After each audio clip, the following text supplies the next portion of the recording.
I am Rachel, currently 28 years old. I started dating a senior colleague, George, at the company I joined right after graduating from university 6 years ago, and we got married after 2 years. Initially, when I went to greet them before our marriage, I had a good relationship with my in-laws.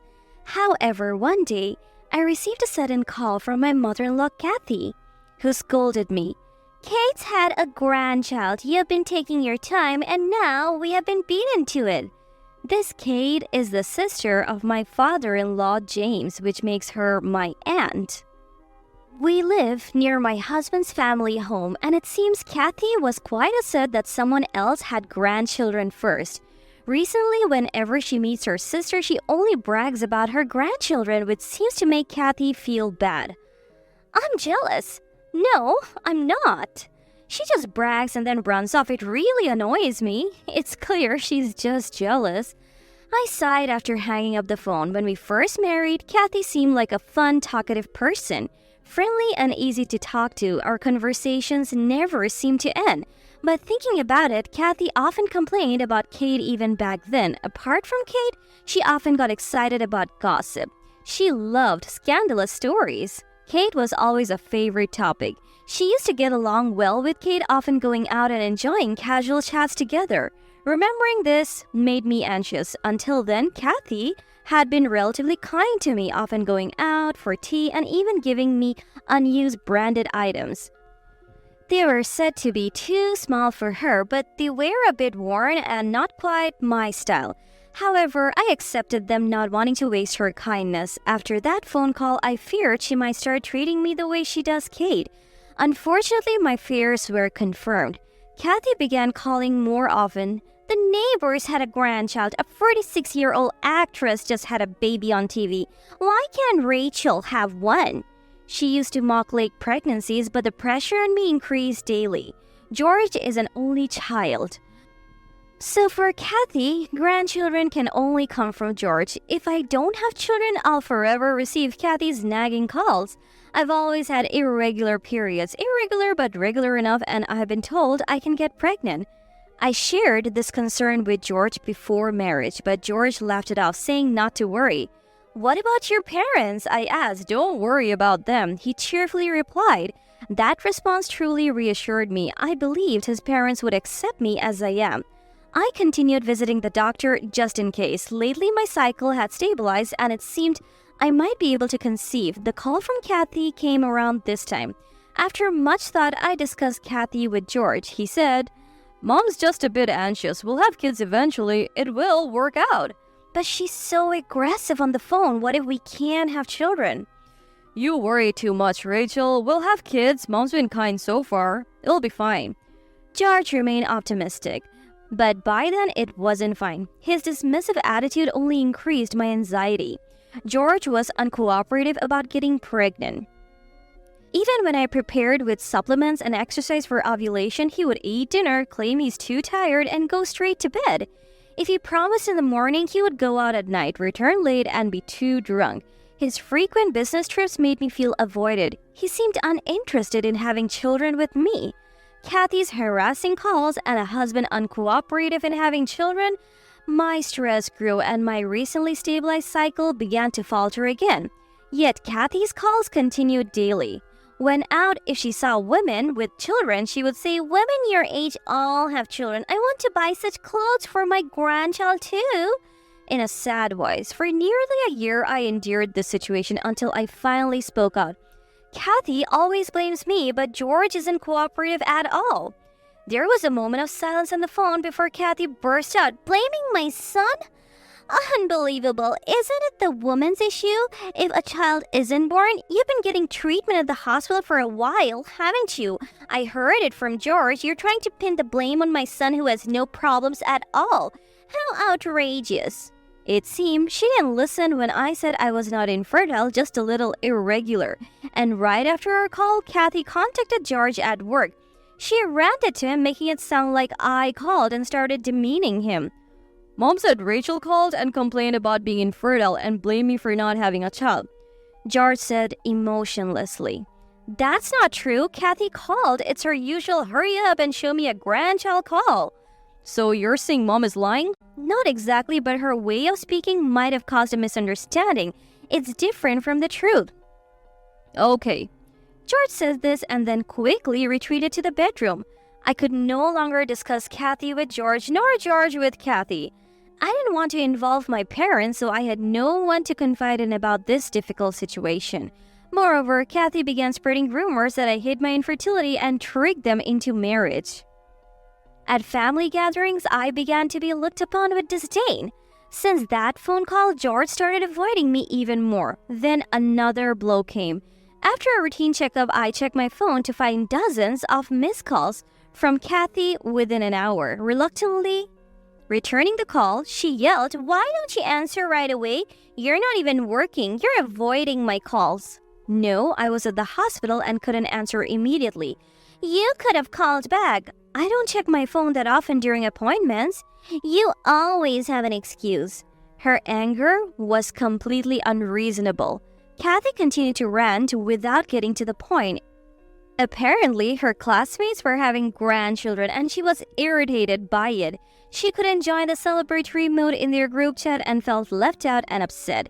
She probably felt they were looking down on her, so she called me again and then she said something unbelievable. "If you don't have a child by next year, leave." I was speechless. "How can you say that? I'm trying and I'll continue, but I can't guarantee a child."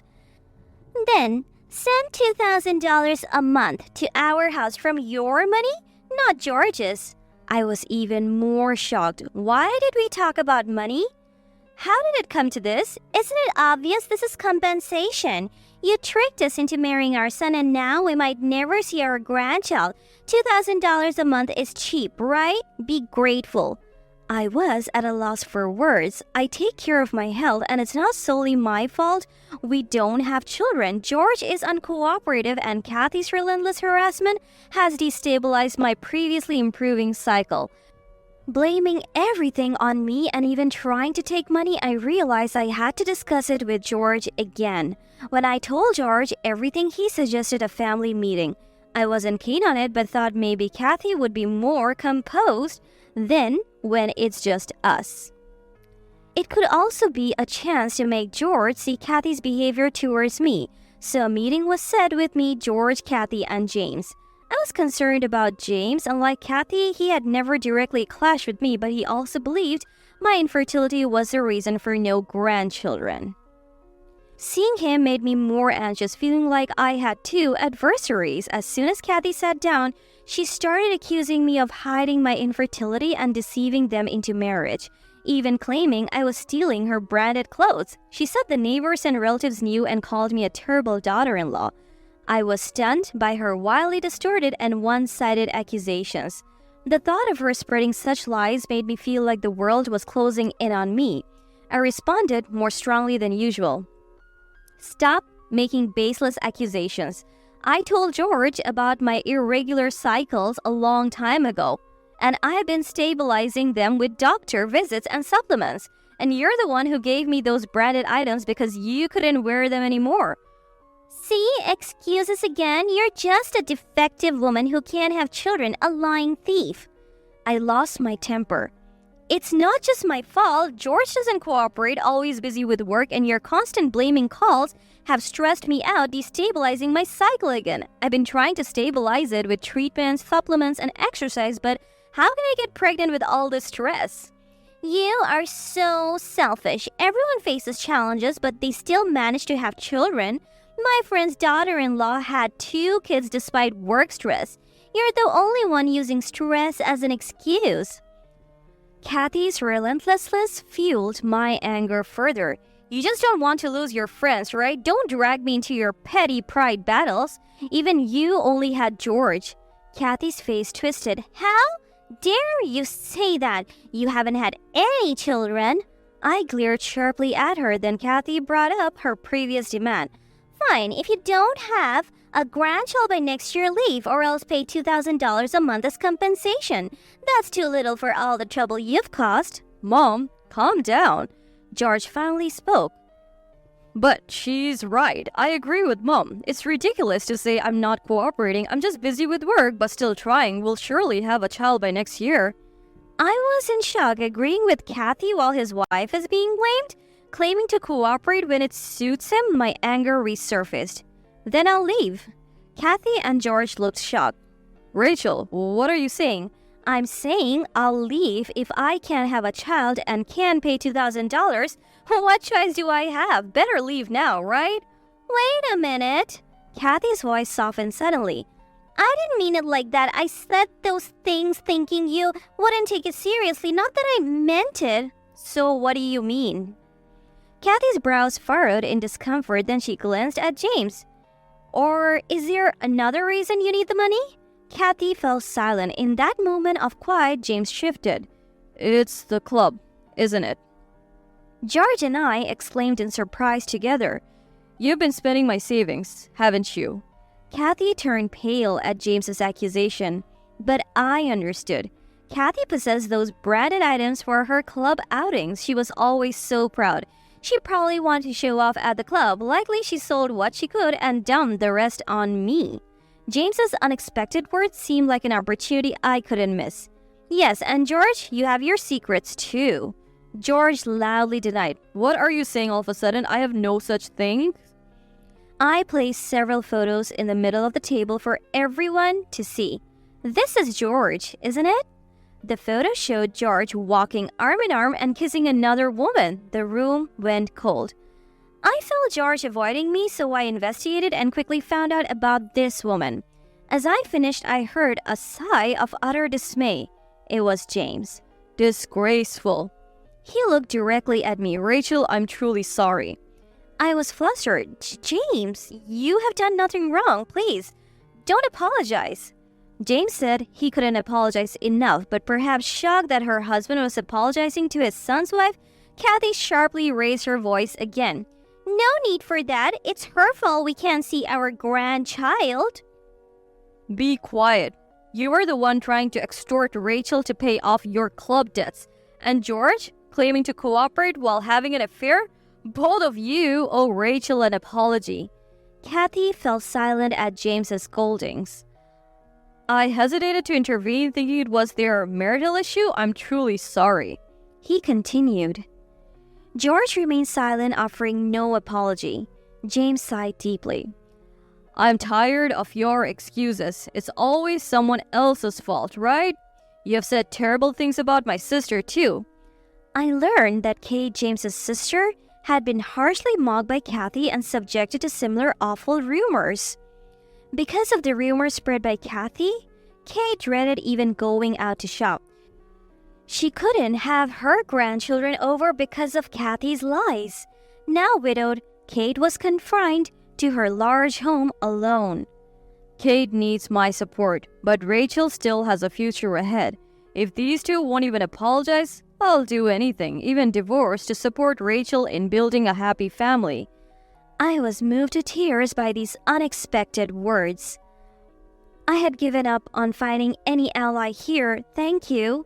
Stunned, Kathy began yelling again. How could you say such awful things? Do you know how much I have endured for you? If that's how you feel, we might as well divorce. I have been tolerating you, thinking you couldn't manage without me. Indeed, I had thought of doing that too. At James' words, Kathy couldn't retort and broke down crying. After that, my husband and I divorced. Kathy and James also divorced. It's been 3 years. Kathy thought James would come back to her unable to manage alone, but he went to live with Kate. They decided to support each other for the rest of their lives. James, still caring for me, occasionally contacts me with updates. My ex-husband remarried his mistress, who had a child but later found out through blood tests that the child wasn't his, leading to another divorce. It was then he realized his infertility, confirmed by medical tests. Kathy is working to pay off her debts. Her story of a mature divorce due to club visits has spread, making her the target of gossip. I continued stabilizing my menstrual cycle after the divorce and am now married to a man I met at work. With the unwavering support of my in-laws and husband, I am expecting our first child.